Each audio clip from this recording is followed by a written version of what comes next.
ইতিমধ্যে মধ্যপ্রাচ্য অস্থিতিশীল পরিস্থিতিতে আছে। রাইট।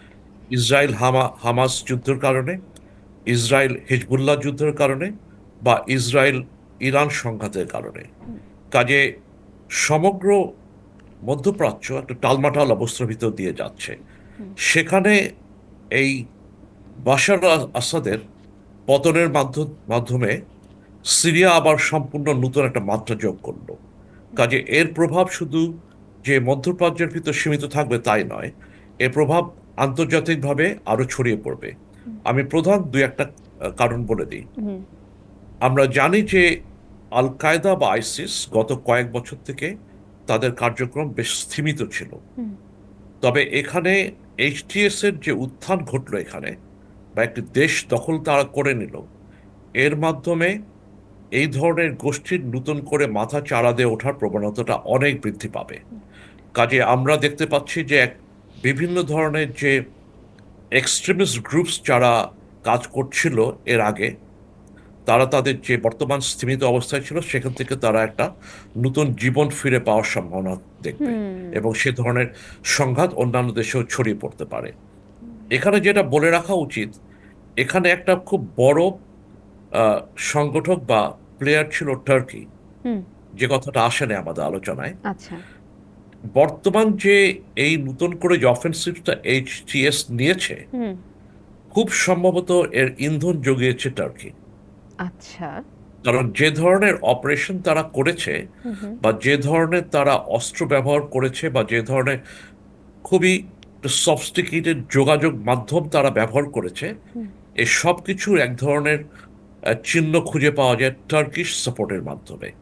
এবং গত শুক্রবারের জুমার নামাজের পরে টার্কির প্রেসিডেন্ট এরদোগান বলেছেন যে সিরিয়াতে আমি শান্তি ফিরিয়ে আনার জন্য আসাদের মাধ্যমে অনেক প্রস্তাব দিয়েছিলাম, যেগুলো কার্যকর কোনো ফল আসে নাই।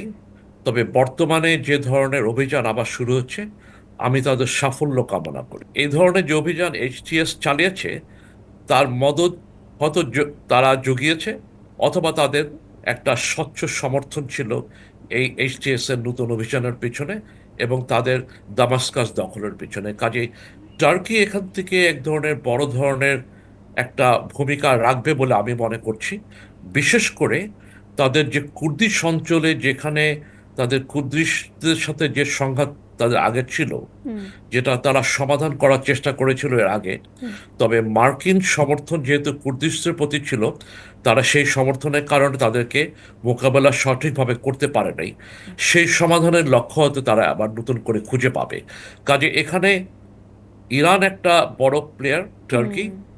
এখানে রাশিয়া, এখানে হিজবুল্লাহ, এখানে মার্কিন যুক্তরাষ্ট্র, সকলেই সরাসরি তাদের স্বার্থ এবং তাদের ভূমিকা এখানে জড়িত আছে। এছাড়া মধ্যপ্রাচ্যে অন্যান্য বড় বড় যেসব দেশ আছে, যেমন সৌদি আরবে, তারাও এক ধরনের ভূমিকা এখানে রাখবে। কাজেই সিরিয়ার পরিস্থিতি শুরু থেকে খুবই জটিল ছিল। হুম। আমরা যারা এটাকে সবসময় পর্যবেক্ষণ করে বোঝার চেষ্টা করি, আমরা অনেক সময় এত জটিল যে খুব পরিষ্কারভাবে বোঝা যায় না। কাজে সেই জটিল পরিস্থিতি আরো জটিলতর হলো এই কারণে যে এখানে আরো আন্তর্জাতিক বিভিন্ন দেশের সাথে তাদের স্বার্থ বজায় রাখার জন্য আরো নতুন করে উদ্যোগ নেবে। তবে হুম। সর্বোপরি আমি যেটা বলতে চাই, আমরা সিরিয়ার জনগণের শান্তি কামনা করি। রাইট। তারা দীর্ঘক্ষয়ী একটা যুদ্ধের মাধ্যমে, তারা প্রচুর ক্ষয়ক্ষতির মাধ্যমে তারা কাটিয়ে এসেছে। হুম। গত 13 বছর তারা গৃহযুদ্ধের ভিতর দিয়ে কাটিয়ে এসেছে। আমি যেটা বললাম যে প্রায় 5 লাখ জনগোষ্ঠী তারা মৃত্যুবরণ করেছে, 60 লাখ সিরিয়ান উদ্বাস্তু হয়েছে। আমরা সকলে আশা করব যে সে দেশে আবার শান্তি ফিরে আসুক, এবং যত শীঘ্রই সম্ভব এই অঞ্চলে একটা স্থিতিশীলতা আবার ফিরে আসুক।